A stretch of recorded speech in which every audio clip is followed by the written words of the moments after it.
Hey, Pivoters. Welcome to my community. If you are new here, my name is Jacqueline Smith. I do go by Jackie. Um, I was going to go live on Facebook and YouTube. I'm trying to go live more, but I want to be able to save what I'm about to share because I took a lot of notes, so I'll be reading from my notes, and I want to make sure that this message hits home for a lot of people. If you watched my 9 series about me being fired last year and the whole um, journey, I would say, that I went on with it, um, and I shared it this year, had no idea I was going to take this route and make this a series or even this turn out to be a story. You know, a lot of times in life, pieces start to be pieces of your life, right, are put together, right? And you realize, at least I did. I was like, wow, this is something I can share. I'm always looking at how I can help the next person.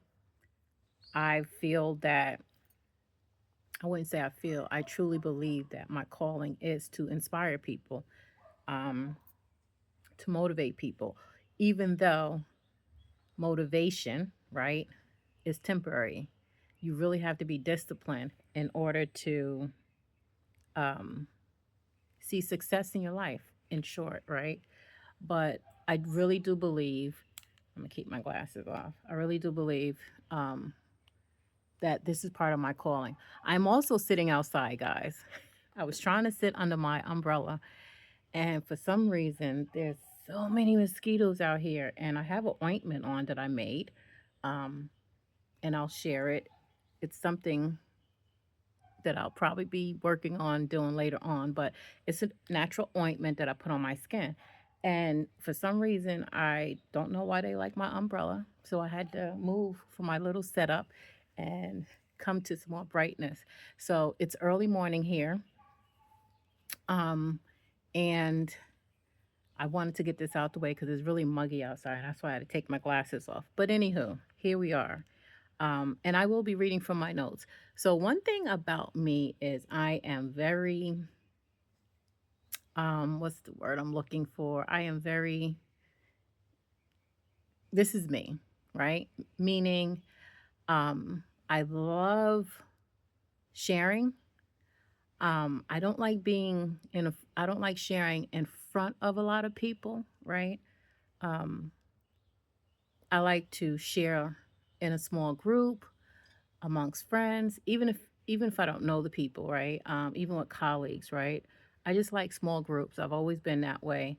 Um, and if a presentation has to be made, right, for work, because in my field, in the healthcare field, um, there's presentations you have to do, right? And a lot of times now, a lot of these presentations are through Zoom, right?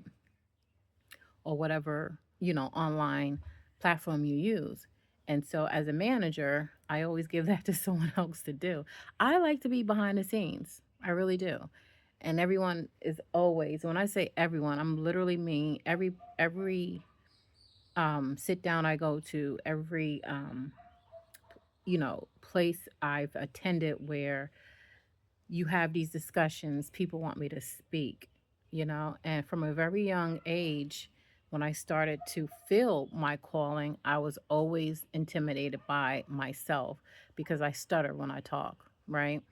Um, when I used to get up in front of people, especially in churches when it started. I come from a Pentecostal background. My dad's a preacher, right? So, the whole platform thing where you get up in front of people, right? And I used to always be nervous. The only time I wasn't nervous is when I was singing, right? I am not a great singer, but I enjoy singing, right? It was my therapy, it was my release to God, it was my connection to God, right? And someone told me, don't look straight at the audience, just look up. And I had to make that a habit of just looking up when I sing and not looking at certain people. And I had to start that at a young age. And I still have those moments where um, I get sweaty. I don't always make eye contact, right? And so all of those things that they teach you should do, I don't always do. And I'm okay with that. I've learned to be okay with that because I am not perfect in those areas. I aim to be good at it, but I do not co-sign to, oh, if you don't look me in my face, you're lying. Oh, if you look to the left or the right, you're lying. No, sometimes I'm thinking, So we put all these little um, life nuisance on how we should act, how we should carry ourselves. And there is a form, right? Because in business and um, getting to certain levels, right? Being on television, right? Being in front of the camera, you have to have a structure. And so I get that. And that's why I'm not in that field because I get that, right? And I'm getting to a point of why I said all of this. At the end of the day, I had to be comfortable with myself first, right? I had to be comfortable with who I am and work on certain areas I feel I can do better. And then there are certain situations where you are in where you have to do better in that area if you want to be at this level, right? And so I can say I've gotten much better because when I first came to social media, there was no way I would be able to do this and share my recording. No, because I was always saying, "Oh, you didn't look at the camera right," or um, "You didn't say this right," right? And so it was a distraction, and to me, I was learning from what other people were doing. And I would always get discouraged is the word I'm looking for because I was trying to be the person that was teaching me to be, right? Not to say that the instructor was saying or the person I was learning from was saying this is how you should be, but when someone's teaching you certain things in the back of your head, especially instructions on how to or demonstrations, right? In the back of my head, at least, right? I like to keep it personal. In the back of my head, it was always okay. I need to do it exactly how they said to do it, and if I don't, then I'm not qualified to do this, or I am not capable of doing it. So many things we put on ourselves when we knock ourselves down because we're trying to look at how someone else is doing something um, in so many areas, right? So, with that said, we're going to talk about advocacy. And all of this comes out of not just my 9 series, but me being on this earth for this earth 53 years, right? I've been in the healthcare industry for over 30 years. Um, I started out in the healthcare industry when I was 19. Prior to that, I was in retail. I did cashier work, right? I did a lot of cashier work prior to getting into this field and a lot of administrative work, right? Well, I would say my cashier work led me to administrative work. And if I took it back further, I would say me being raised in the church um, helped me with administrative duties and hospitality duties because that's what I did in the church. I served, period, right? If you understand church, serving is what you do, right? And so a lot of people don't take those skills and apply it to life at a church. I'm not going to say real life because church is part of your life. That was part of my life. So I took those skills, you know, doing minutes, right, on Sunday, doing secretarial work for my dad in church, right? I was always in charge of that. Serving, water and juice to the elders and the ministers and the mothers, right? Um, Helping with offerings, right? Offering time, um, cleaning. I mean, there are so many duties, or I should say, there are so many positions in the church that If you was raised in a church, you should have a nice resume. And I took that information and I applied it to my resume, number one. And when my son started looking for work, he was in high school and he wanted to go apply for a job. Never forget at what was the name of this supermarket back in Charlotte, Food Line. And I was like, no, you can apply for this job because at the time he didn't have a car. We had one car, and I was like, Food Line is right down the street. So you go to this Food Line and apply for a job, right? Because you can walk there if you can't get there any other way, because you don't want to be dependent on someone else, right, to make your money. I'll get to that point. So I was teaching him, no, apply at Food Line right down the road. Okay, they may not pay what you were looking to get at another store. I forget what other place he was trying to apply for, and it was a $2 difference. I was like, it's okay. This is more convenient for you, right? And it works.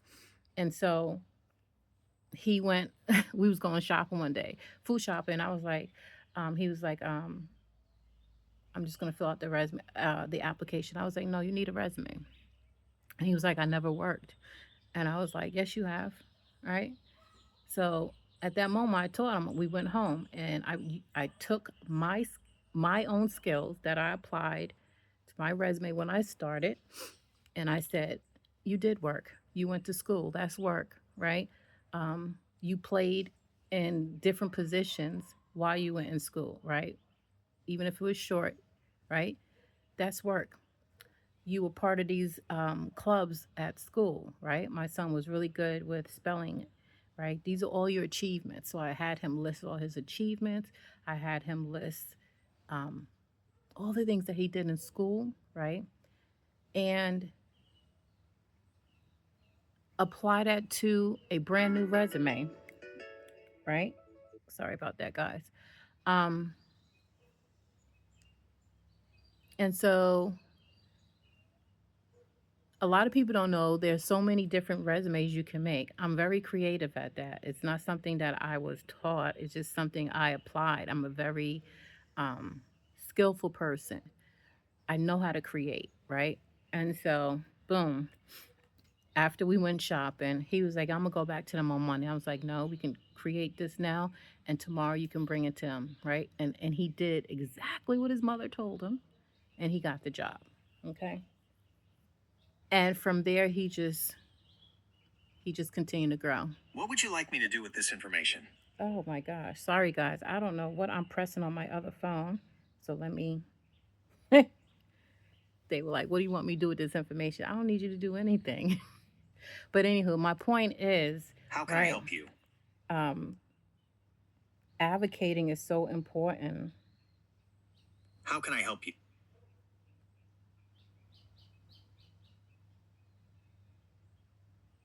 Boy, this chat GPT be messing me up. I must have pressed something. I don't know what I pressed.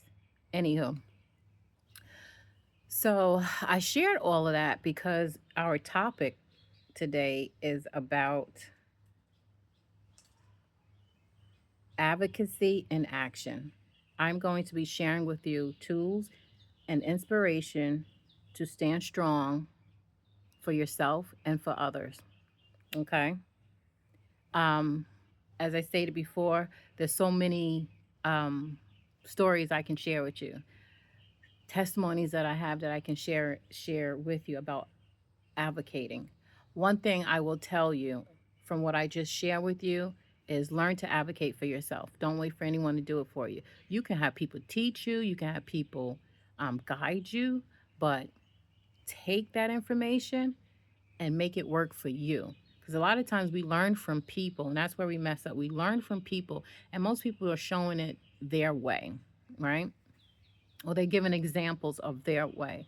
And we get so caught up on their way and not taking the meat and learning from them and then say, okay, how can I apply this to my life? How can I now take this and make this work for Jackie, right? Um, and that's what I learned at a very young age, right? My dad worked for a company. He was loyal, committed on time, if not 15, 16 years with this company. This is when I was a child. And I watched him um, show up for work on time. Everybody loved my father, right? He nice guy, nice. He can cook, right? So he used to have days where he would do dinners at work. I remember back in the days, people used to do dinners at work in the hospital, right? So learning this from my dad was like really cool. So him and my mom would make sweet potato pies, and they would have chicken dinners, and they would bring it to work, right, and sell it. So they loved my dad, right? Well, there was a moment, or I should say a season, when my mom was going through, she was ill, and my dad took care of her and the family. But there were times where he couldn't show up for work because he had to go to the hospital or take my mother to the hospital, right? While he tended to his three kids. I'm the middle child with two brothers, and we were young at this time. And I would say this is when I was in my early teens, right? And long story short, after a while, they got rid of my dad, literally fired my dad, right? Um, and that always stuck with me because my dad was loyal to them. He supported them. He was loyal to them. He showed up when they needed him. And this season of his life, they were like, okay, you can deal with your family, but they only gave him a certain limit. Now, when I say gave him a certain limit, what I mean by that is a lot of companies would be like understanding, be like, yeah, you can use your sick time, whatever. I hope everything is okay. But if it's too long, they're gonna be like, okay, when you're returning type of thing. And that's what my father went through, and boom, no job, right? And he loved what he did. Like, I'm 53 and I still remember this. I've told this story to so many people because it is what made me today. Because I would go to work. When I started working, I never believed in security at jobs or loyalty because I watched my father go through what he'd been through.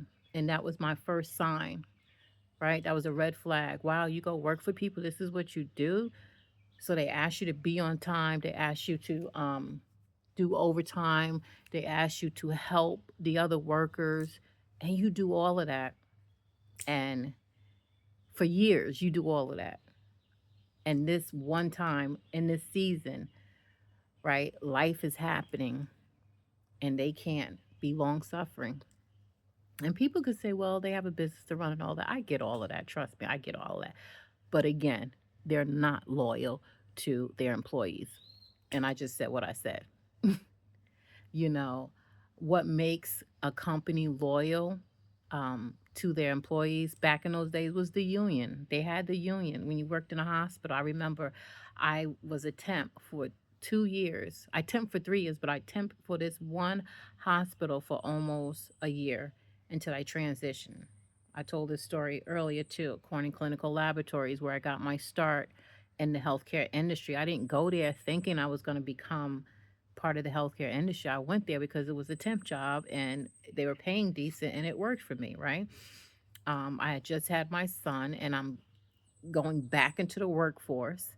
And this was a great opportunity. I've always worked with the temp agencies because they were always there, right? I'm not going to say they were loyal, but temp agencies were a way to get in to get quick jobs, right? Especially if you had skills, right? So, anywho, I understand all of that, right?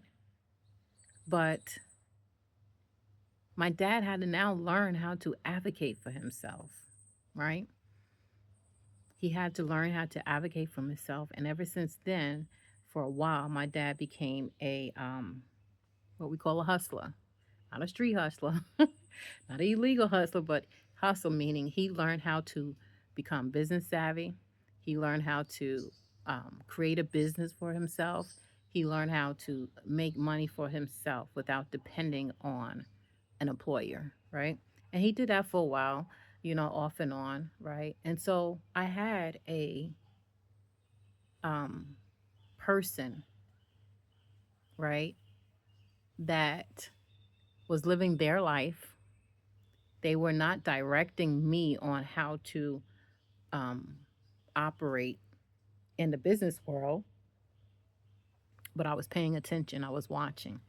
I was taking notes, mental notes, right? Because I was still a child. Um, but as you see, it resonates. It's still in me. Now, as we fast forwarded to the topic today, right? We're talking about advocacy and action, right? Bringing that now into today's world is looks like this. From when I started out in my field, right? There was always somebody watching me. There was always somebody learning from me. And when people watch, it's not always a negative thing. So let me just make that clear. There are people who just are taken back by your skills, taken back by your personality, your character, your charisma, your character. You see, I get tongue tied with words. Your charisma, right, is the word I'm looking for. There is something about you that people are in awe with or want to get to know more with. So there are people who will follow you. There are people who will watch you. And we know that now because we live in a world of social media. There's people right now on your page and my page, even right now, that will be listening to me who will never comment, who will never like, but they'll listen, right? And they may never even follow me, but they're going to listen. They're going to take notes, and you will never know it because that's just where we live in. And I've learned a long time ago not to take that personal, right? Um, I remember sharing with a colleague of mine how I never understood why you would go live, and now we talk on social media, you would go live and people would not comment or have a conversation. They wouldn't give dialogue, right? And they would do it, off screen, or they would DM you, or when you call, because sometimes they could be, when I say DM you, they're mostly people um, that may not have your contact number, and they'll just be like, oh, I love what you said, blah, blah, blah, right? Or then it could be family or friends who, when you meet up, they be like, "Oh, I saw your live," or blah blah blah. You was funny. You was black. And in my head, I'm like, "Well, Why didn't you say anything while I was live or comment?" I used to question stuff like that because if I'm at someone's live and I know them, at least that's just what I do. I'm gonna announce myself. One, because I know why people go live. I know what it means to be a content creator. I know what it means when people are being monetized. I know what it means when people are looking to grow their community, right? I remember having a wellness group, and so I know how all of that works. So I participate, right? And I had to learn that everybody's not like me, right? I had to learn that people don't think like me. I also had to learn to get out of control of how people should respond to you during, I don't know, like I mentioned, if I'm live, why don't you respond then? No, we don't know people. I should say, I don't know what people is going through. And that's the realness I had to deal with. I don't know what people are doing when I'm going live, right? Because I know what I do sometimes when people are live. I may be cleaning, right? I may be sitting on the toilet, right? I may be in my car.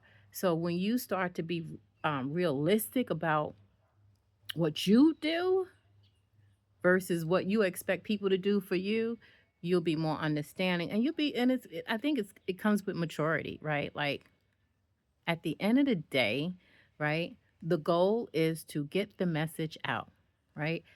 Your job is to show up and get that message out, right? It's just like being a follower of Christ.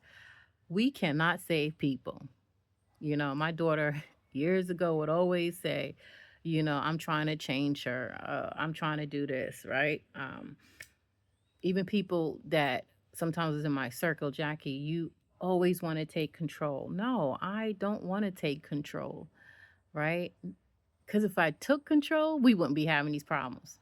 If I took control or I had control, right, I wouldn't have problems with my kids or whatever, or my family or my whatever situation that you in. You will not be having problems, right? So I'm like, y'all give me too much credit. Y'all really give me too much credit. At the end of the day, no one has control over your mindset unless you allow it, you know? So we have to remember this when we are out here advocating for ourselves, right? There was a thought I had in my head that I wanted to share. And this is why I like to write notes, because sometimes I can get off topic and I don't want to get off topic. But let's bring it back home. What does advocating look like um, in your circles, at your job, in your home? What does that look like? So with all of my experience and with all of my um, with all of what I've learned from my father, um, and I would even this is the thought I wanted to share. I gave an example of my father, but I also experienced something with my mom, which made me truly believe that there is no loyalty and that people will change up on you. My mom worked in the healthcare industry, which is interesting. She was a CNA, because my mom also um, had worked at this oh gosh, I can't remember the place that she worked, where her and my dad met. Not the same place my dad got let go, but she worked for the state. I can't remember. She worked for the state and she worked in an office, but it was at this uh, factory type company where they did, gosh, I still remember this, where they actually I want to say they clean the sheets or whatever for like the hospitals or those type of institutions. This is interesting because now it's just hitting me. I was like, wow, my mom was part of the healthcare industry all this time, you know? Maybe that's why I have a love for it. I don't know. I never put the two and two together until just now. But anywho, but she worked in the office part, right? She didn't work on a floor. Um, and they end up closing down. She was she wasn't fired, she was laid off, right?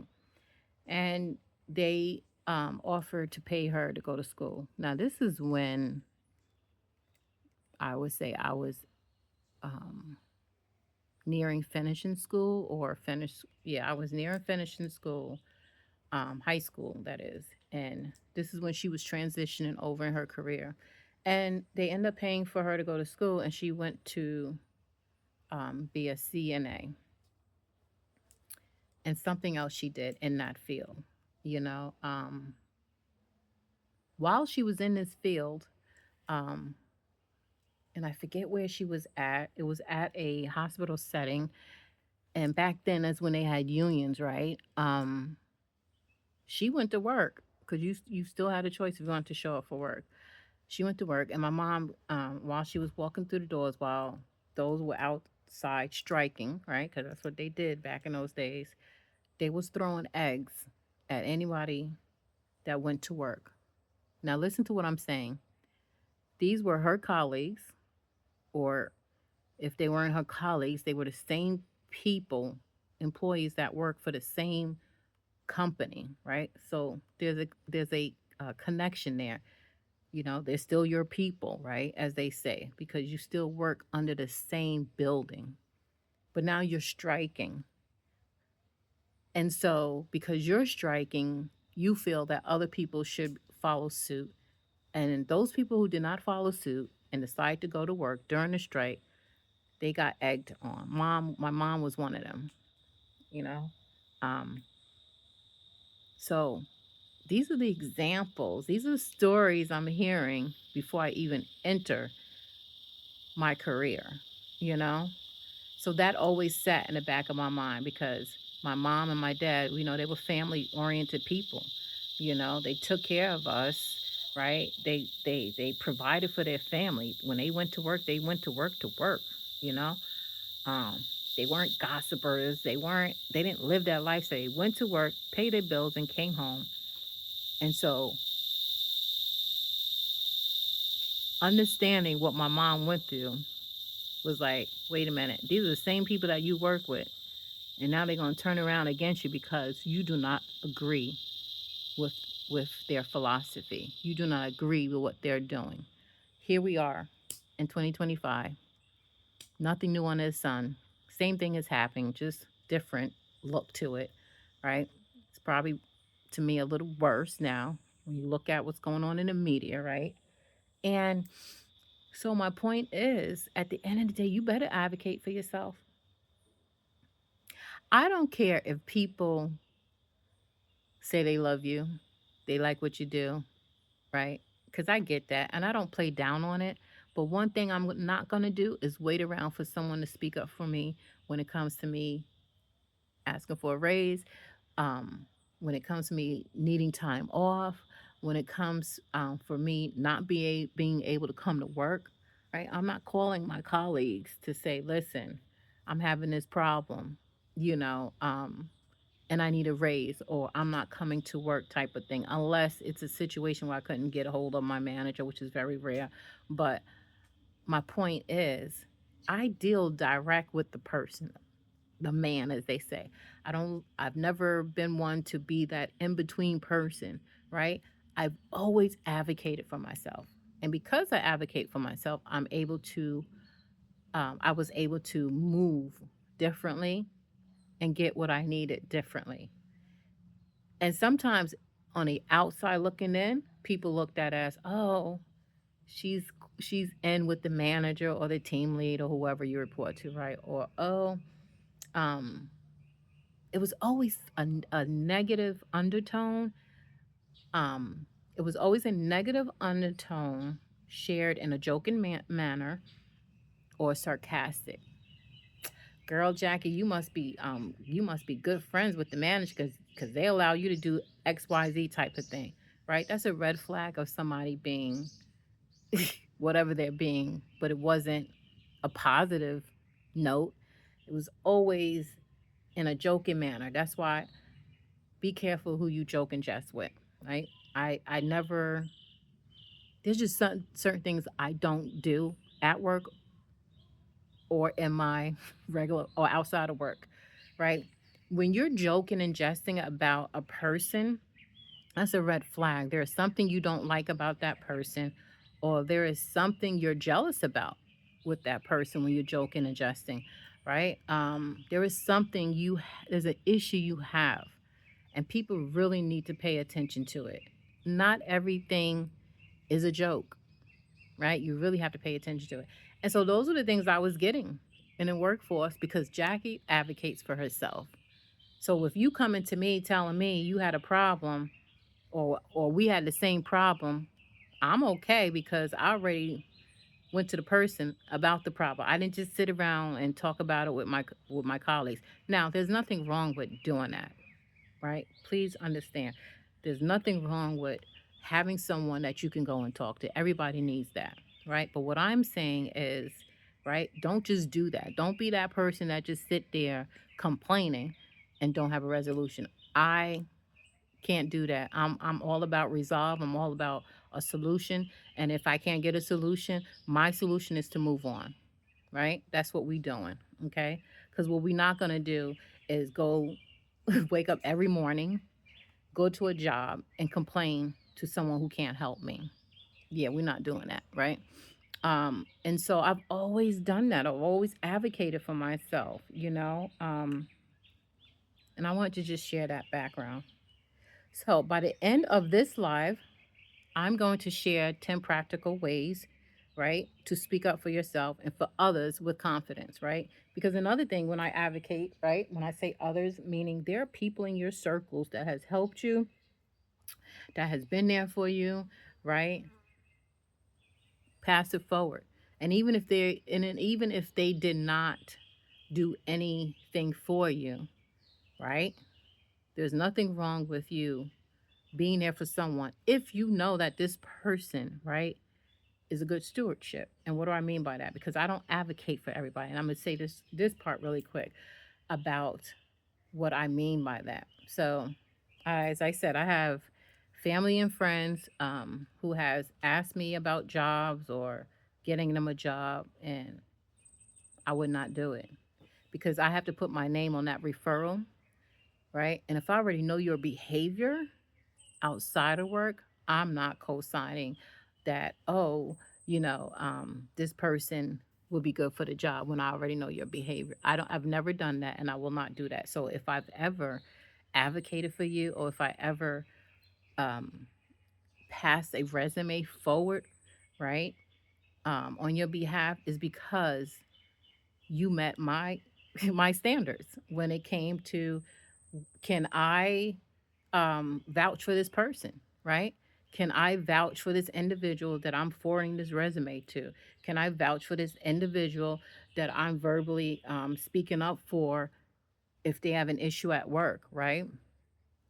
You can't vouch for everybody. I don't care how close of a friend you are. I don't care how close of a family member they are. Heck, there are certain things that I can't have my husband do because I know he's not skilled in that area. Doesn't mean I don't like him or love him, right? You have to know where to go. This is why a lot of people can't work with family members because for some reason there's a different level of commitment and loyalty and work behavior that you get not only from your family, but people who know you. There's a familiarity.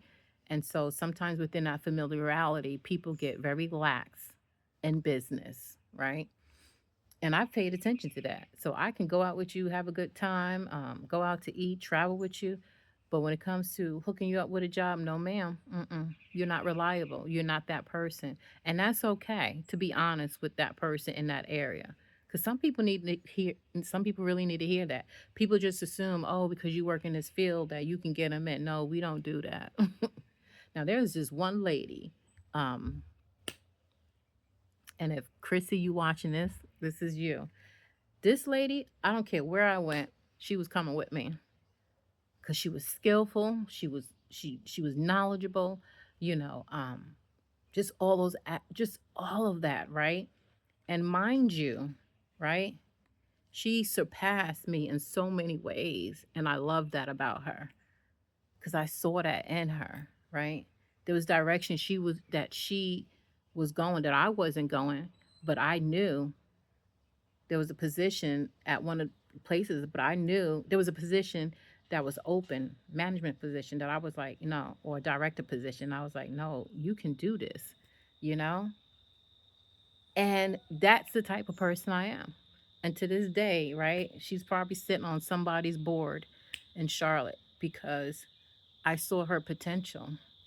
So if I'm in a space where I can help someone, and I see their potential, that's what I'm gonna do. And it doesn't matter if they surpass me, if they have more certificates than me, if they have more now. No, like I never understand why women get so bent out of shape because someone um is doing better than them when it comes to the to health industry, right? Right now I can actually say that a lot of people that I pass the resume to, right, are making probably double that I'm making. And that's because I saw their potential. These are the people that I want in my circles, right? Because up until today, if I need to reach out to all of these people, right, I can get some type of help. Like if I need a reference, if I need, um, anything to do with, a work related, I think they just call a reference now, right? But if I needed anything in that aspect, right, I know that they would do it. And I worked with these ladies probably over 10 years ago. A lot of these ladies that I talk about that I've helped, I don't work with them anymore.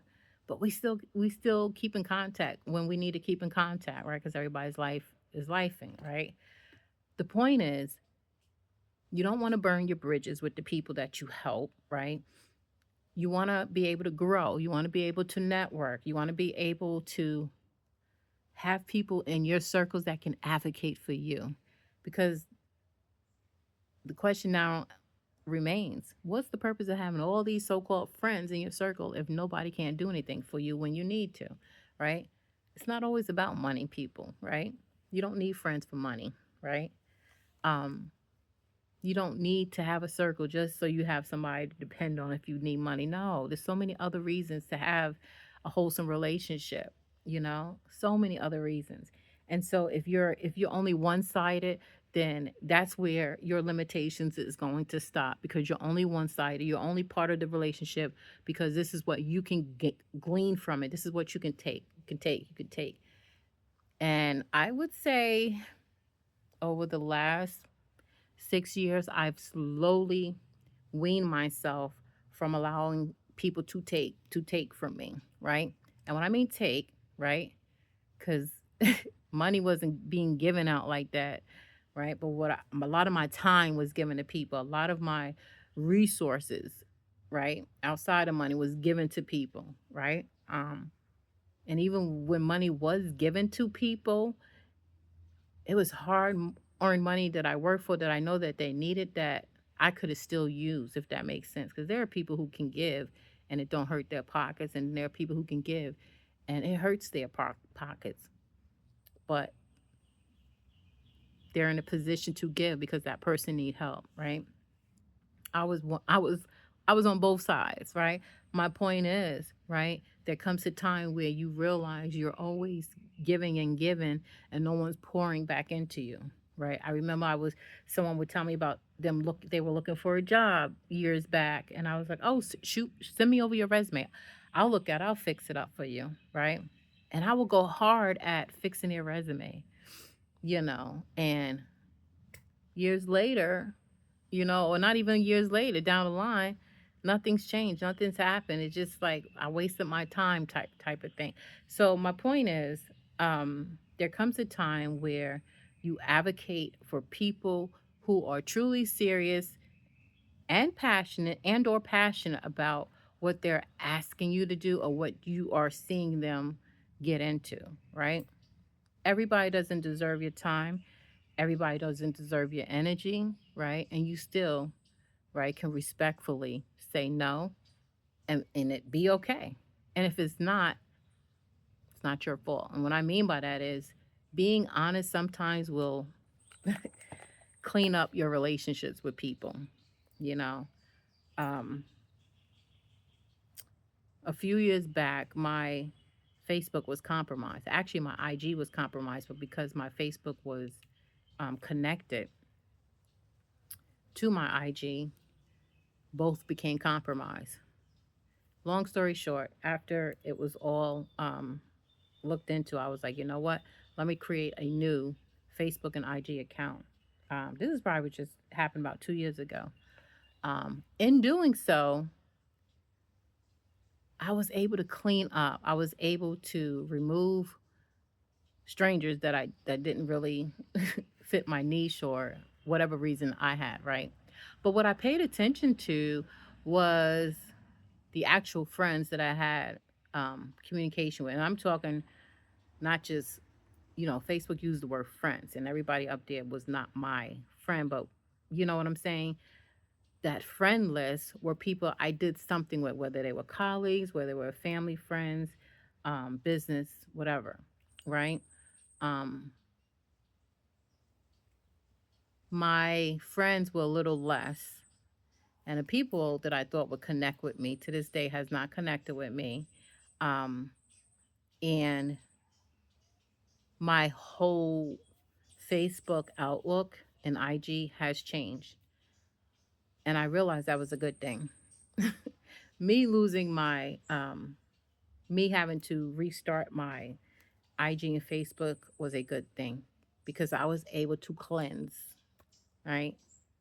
And that's all I'm gonna say about that. I was able to cleanse, not only cleanse my listing, but cleanse my approach to using social media, cleanse what I post, be more matter of fact in my purpose, um, as I call it now, my pivots, right? And start this new journey, right? And sometimes you'll get people who's like, "Oh, I didn't know you was on Facebook, or I didn't know this," and it's okay, it's okay, right? But what I realize is the show must go on, right? You still have to go on, regardless if the changes were made, right? Um, and a lot of people don't know that, so they make these assumptions that you didn't want to be a part of them, or um, whatever they come up with, right? And you have to be okay with that, because one thing I realize is I no longer go around explaining myself to people. That's time consuming. Trying to appease people because, oh, I thought this, so I assumed that type of thing, right? And so I am learning more and more every single day, right? To show up. And I'm more so talking now on social media to show up, post, leave, and do my life. Show up, post, leave. I don't scroll as much as I used to in the past, um, because I have a task. I have it's discipline. So when I talk about motivation, I was motivated now to be more disciplined. You have to move from motivation to discipline in order to continue to succeed. You can't stay at motivation. You can't, right? And so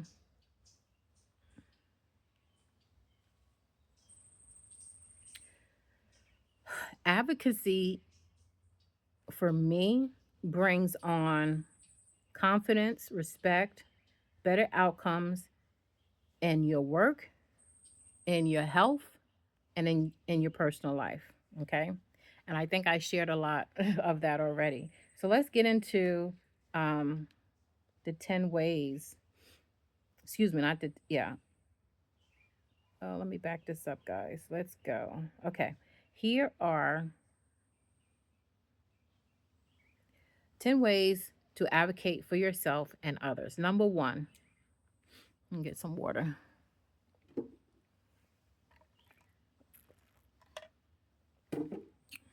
Number one, know your rights. Know your rights. A lot of times, people are dealing with situations, and we're talking more so the workplace guys, right? A lot of times people are going through things at work and they don't know their rights. They don't know who to speak to. They don't know who to call. They don't understand what is it called, the chain of command, right? um, they don't understand their benefits. They don't understand what what comes with the situation that they're in. So know your rights. How do you know your rights, right? Like, give you example. Read your contracts. Read your agreements. You know, when you start a job, before you start a job, you know, ask those questions about your rights, whatever that looks like for you and your situation, depending on your job, right? Ask those questions when you are filling out your contract. I'm an independent contractor and I work 100% remote. So when I talk about contracts, I'm literally talking about a contract. When I go work for a um, employment agency, I fill out a contract every time I get a position. So what happens is, just in case people don't know this, um, they call you. First, you sign up with whatever employment agency you want to work with, right?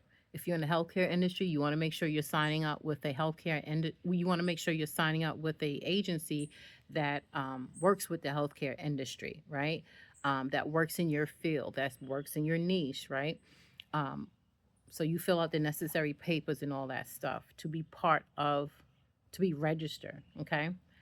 After that, they will call you or you apply for an assignment, whatever. Sometimes you may have to have an interview with the actual client that you'll be working for. So, for example, if I'm working in a hospital on a as an independent contractor, I will sometimes have to interview with the reporting manager, right, or the HR team. You may have to have an interview with someone prior to you even getting the job, right? Um, a lot of times that happens when I'm working for hospital. Then there are those contracts where, okay, this is position, this is how much it is, we can negotiate this. Are you happy with the pay? Blah blah blah. Know your rights in that area of your pay, your responsibilities, right, and what that looks like. And so, if all of that pans out and you agree, then they send you a contract, right? Read your contract to make sure what you was verbally told is in your contract. I'm telling you, read your contracts from beginning to end. And even if you don't have time to read the whole contract at that moment, read the part about your responsibilities, your pay, your responsibilities, right? Um, and make sure that's in alignment, right? Because that's important. Your pay responsibilities.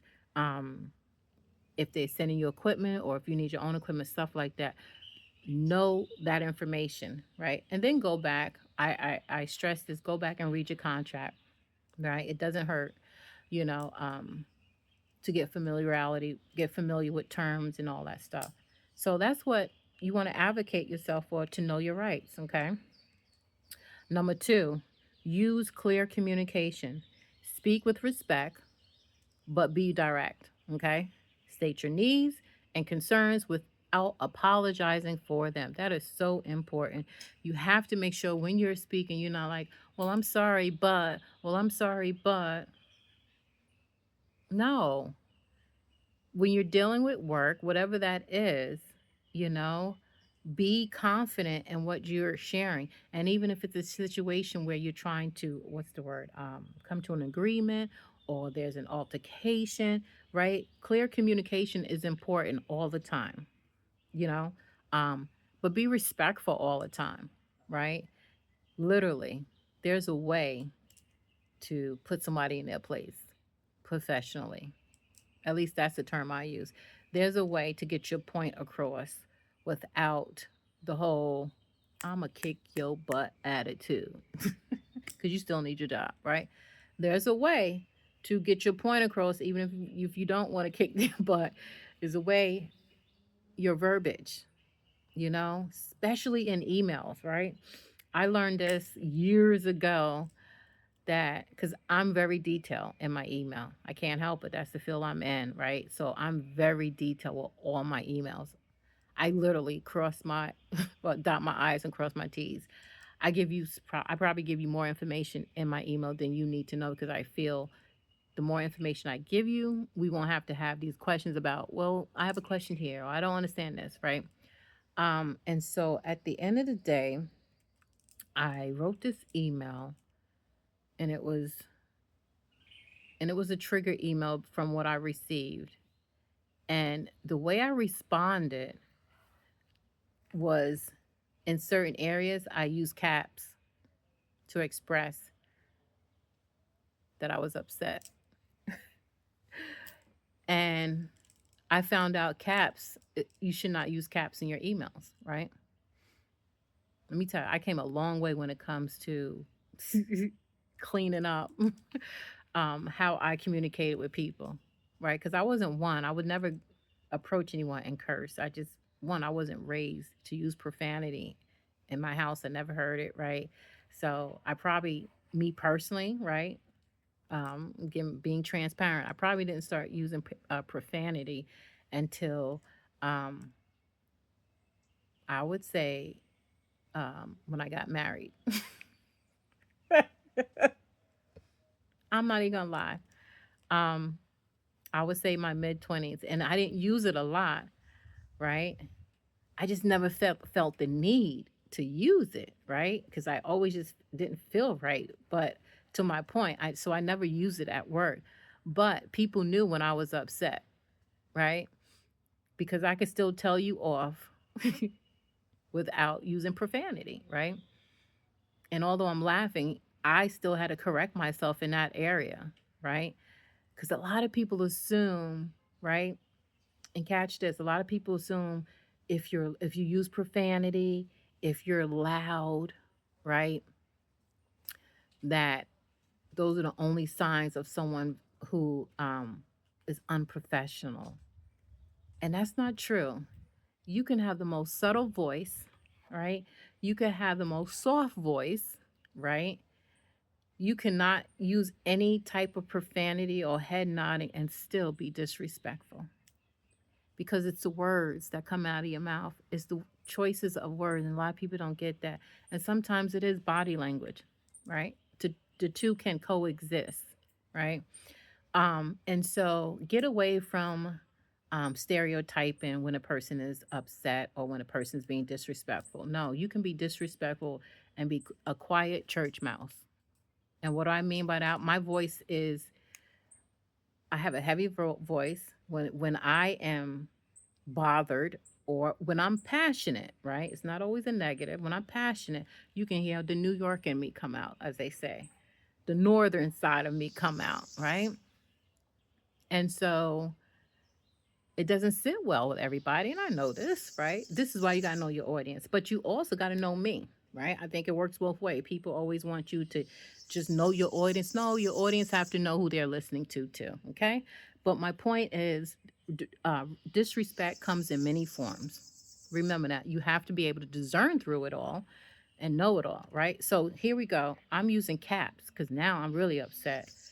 And HR calls me and is like, you can't use caps. And I was like, why? I honestly didn't, I never knew that, right? Um, and mind you, this was about, I would say when I was first coming into the credentialing field, actually billing and claims way before then. Because, yeah, I remember the company I was working with. So HR called me and was like, such and such had a problem with this email. And I was like, I didn't disrespect them at all. It was very professional, but I use caps. So when you are sending an email over, right? There's no face, there's nothing. People's going to interpret it the way they want to interpret it. So that was a learning curve for me, right? So clear communication. I know I spent a lot of time on that. Clear communication is so important, but knowing how to communicate, when to communicate is also important. But whenever you do it, right? State your needs and your concerns without being apologetic, right? You don't have to be rude, you don't have to be disrespectful, but state what you need. Communicate that well so there's no gray areas, right? It is what it is. Number three, document everything. Keep your notes, your emails, your records, so your voice is backed up with facts. That is so important. That's not just important in the healthcare industry, that's important in your life, right? If so many different situations, right? um you could have so many different altercations, right? And we're not, that's a whole nother topic, which I think would be a great topic. But in this case, the way you um cover yourself in advocacy is through documentation, right? So here's a great point. In my field, when I have a doctor ask me to do something that I question or there's a red flag, right? And we're verbally talking about this, right? A lot of times it happens with doctors a lot, and it also happens with management. Or whenever someone is asking you to do something, especially someone that is in a higher position than you, right? Ask them. So in my case, on these, I've had several situations like this, even in my contract. So in corporate world and in contract, and this has happened to me. Verbally, you're at a meeting and they're like, you need to do this, you need to do that, right? But an hour ago, you was like, this is important, blah, blah, blah. So that's one scenario I would ask for. Can you please send this to me in an email? Not, and you don't say it in a way, so you don't say, can you send this to me in an email so I can have this in case you change your mind? No, tell them, can you send this to me in an email so I can keep track on what I need to do, so I can have detailed information on what I need to do, right? I've done that in situations like that where they change direction on my task of work, or where they ask me to do something I've never done before, or that was somebody else's job. So many different scenarios, right? Ask, make sure you get a lot of those verbiage in writing. One thing I do as a manager is when I have a meeting with my team, um, whether before or after, a lot of times it's before the meeting or before I let them know, I write out a task on the changes that's coming, or is going to happen, or I need to happen, right? And then I'll call a meeting and be like, did everyone see the email? Do you have questions? And I'll go through it again, right? So if I don't send it before the meeting, I'm doing it after the meeting, right? Because it's going to cover me by saying I inform my staff on what they need to do. They have it in writing. And if it's in writing where we don't have a meeting, right, then I will state in the email, please confirm receive by replying, right? Documentation, that's how you cover yourself, especially in this healthcare industry, right? Um, Keep notes, you know, take your own notes at the meeting. Um, that's another way, you know. Um, but yes, document everything. A lot of times at meetings too, so another factor I forgot to mention is I believe you can do it on Teams because that's where I've seen it done a lot, where they record their sessions. So when I have my clients, I would, and I have those clients that could be very fickle or always spontaneously have an issue, right? I record our meetings. So you have an option if you're in a Teams meeting or other platforms where you can record um, the conversation, but let people know that you're recording the conversation. You know, respectfully, you should, right? Um, Number four, boundaries. Set those boundaries. Advocacy starts with protecting your energy, period. Saying no is a powerful form of self advocacy. I can't stress this enough. When I got out of my head years ago with feeling bad with saying no, because sometimes you can say no and you still feel bad and you still stressing yourself. No, when you say no, you say no and you move on, right? And I don't really think we need to even elaborate on that. Learn to use the word no, period. Now, you have the right to explain why you say no, and you have the right to explain, to not explain. But be comfortable with saying no and not allowing it to make you feel bad, or not allow those individuals you say no to make you feel bad. Okay? It's a powerful tool. Okay? Number five, educate yourself and others, right? Share knowledge, resources, information so people feel empowered to stand up for themselves. A lot of times we, um, you know, will tell people, oh, you shouldn't do this, or you didn't know to do this. Meanwhile, you have the information and you didn't share it with them, right?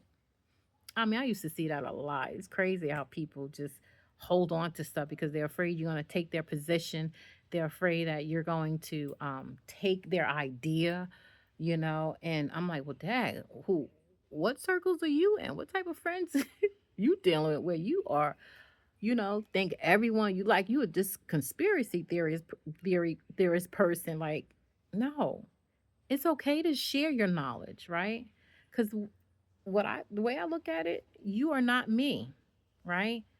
So if I share something with you, whether it be knowledge, resources, information about how to do something, I never feared that you're going to take my job because you're not me. You can't take something that I'm skilled to do, right? Now, on the other hand, there are people, or I would say management, right? Like what I shared in my 9 series, where they know you are skillful and knowledgeable in certain areas and you're great at what you do, and they will use you as the front man to be the training or trainer or whatever, right? To train a person that they want in your position. That happens all the time, right? There's nothing you can do about that. You still show up and you train and you put that on your resume that you are a trainer, period, right? There's nothing you can do about that when 2 weeks later they're like, we letting you go. And then they move that person to your position, right? Nothing you can do. But don't be afraid of sharing, okay? Educate yourself, right? Get to know your job. Even though there are things in this field, right? We hear it all the time. Well, I was hired to do this and I'm doing this. Yep. In this field, that's what you do. And I'm sure you experience it in your field, right? But perspective is everything. How you allow that to bother you and affect you is so important, right? So what I've learned to do over the past 15 years is, okay, this wasn't part of my job, but I'm gonna learn it, right? I'm gonna learn it. I'm gonna learn it until I master it, and now it's on my resume. So always look at it as a positive.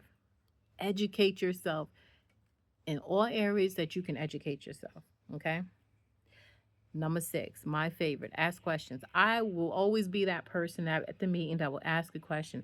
And I'm not going to ask a question saying, okay, I know this is a dumb question. I hate when people say that because there's no such thing as a dumb question.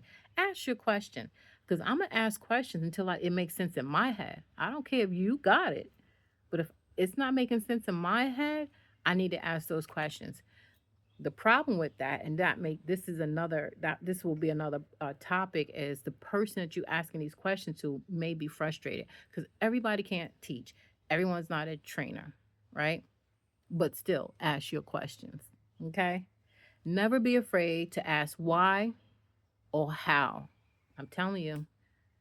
And it always happens at the end of the meeting. I'll get an email or a message or a phone call, be like, Jackie, I'm glad you asked that question because I didn't think about it or look at it that way. Well, Jack, I'm glad you asked that question because I was afraid to ask that question. I mean, over like again, I've been in this field for over 30 years, so I've seen and heard it all. Okay, and even this is not even in my field. I've seen this behavior outside of my field. I could be in a church setting and there's questions I have to ask about a scripture I may not understand. I'm gonna ask that question, right? Sometimes it's hard because the person that's explaining it to you don't have the patience to explain it, or the group you're sitting with, right, don't have the patience, right? But ask your questions anyway. Okay. Like as I said, never be afraid to ask why or how. This not only helps you, but can also uncover answers for other people, as I just stated, right? Number seven, find allies, right? Connect with people who share your values. Advocacy is stronger in community. So I got a phone call from a colleague friend or a friend colleague, right? Well, she was first a colleague, but now I told her the other day, I said, we're friends, right? She's family, right? And we connected on so many levels. We used to work together, and my spirit always sat well with her. But we didn't have a lot of interactions, but I always knew there was something about her um, that I like. And I always saw her. She's another manager, but I always saw her in her work mode, and I always thought her work was always first. Her character was beautiful. Her spirit is beautiful. She was very humble. You know, and she was smart, and I don't even think she really knew how smart she was and educated in that area, right? And so she became my ally, okay? Because when we actually talked outside of work, I found out we have a lot of shared values, and together we can make a strong community. So I'm looking forward to that, and you know who you are. So yes, make sure your circles are with allies, people that can pour into you, right? People that can, as we talked about, educate you, people that can help you just as much as you help them. It's supposed to be a reciprocating, community, right? Surround yourself with those type of people.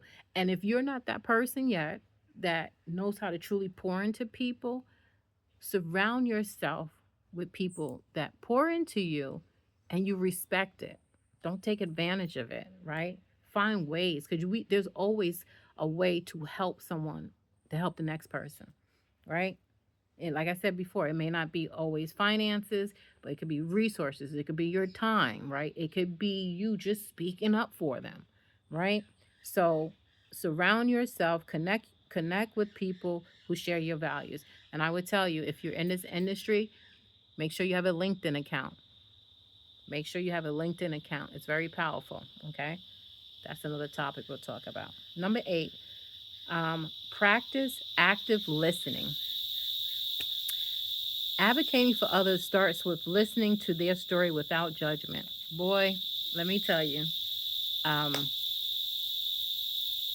a lot of people got, a lot of people have a lot of work to do in this area when it comes to practice active listening. And how do you know when someone is actively listening? Because they can turn around and share or give suggestions or offer a solution to what you were sharing, right? It shows that they were actively listening. They weren't sitting there waiting to respond and be like, oh, I remember having this experience. No, if someone, especially if someone is calling to speak and to vent or whatever the situation is, or to find um, closure, or to get a perspective is the word I'm looking for, right? That is not the time to be like share your personal. Let me make sure I'm saying this right. That is not the time to share your personal um, issues, but that is the time to share your personal perspective to what they are asking, if right it's needed, because you can respond and share, right, but make sure you're sharing based off of what the person has shared with you, and you will only know that if you took time and actually took time to listen to what they're saying, right? How are they feeling when they're saying this? What did they go through when they're dealing with this, or whatever they experience? But just listen, right? Get out of your head about what you're getting ready to say to them. No, just listen. you know? Um, Model confidence.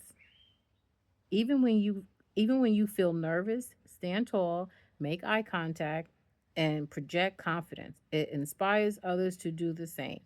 Now, I may have contradicted myself, but I didn't. Eye contact is definitely um, a way of confidence, right? Now, I may not make eye contact all the time, but I make eye contact, you know? And it's so important to make eye contact. It's so important um, to be confident. So if you're talking in a public forum or a setting, you know, as they say, stand tall. It shows your confidence, right? Speak with confidence, right? Um, so your head up, chin up, right?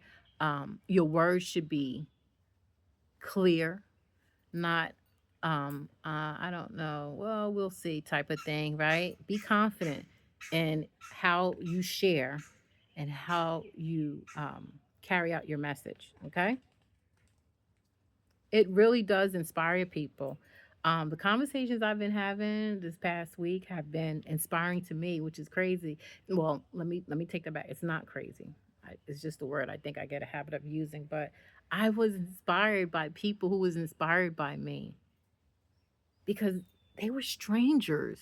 And when I say strangers, a lot of these people, because like I shared my story on LinkedIn, I shared my story on YouTube, and I shared my story on TikTok and Facebook. And most of the people that responded were strangers. I didn't know them, especially on LinkedIn.